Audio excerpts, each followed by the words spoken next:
Paulista সিরিয়ে one football 12 বছর পর শৈশবের ক্লাব সান্তোসে ফিরে অভিষেক ম্যাচ দর্শক উল্লাসে মাতিয়েছেন নেইমার জুনিয়র। বোটাফোগে এফসির বিপক্ষে গোল না পেলেও ব্রাজিলিয়ান ফুটবল সুপারস্টারের উপস্থিতি ভিলা বেলিমারা স্টেডিয়ামকে উৎসবমুখর করে তোলে। 1-1 সমতায় শেষ হয় ম্যাচটি।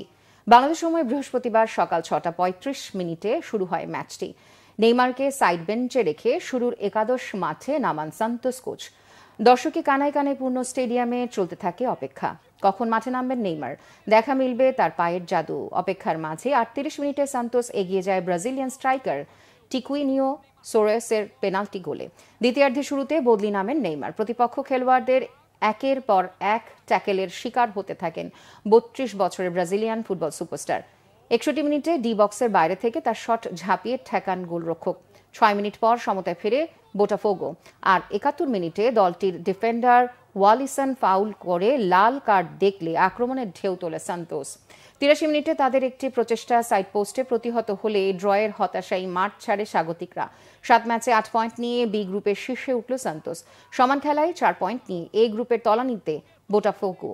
16টি দল 4 গ্রুপে ভাগ হয়ে খেলছে সাও পাওলার সিরিয়ে ওয়ান লিগ।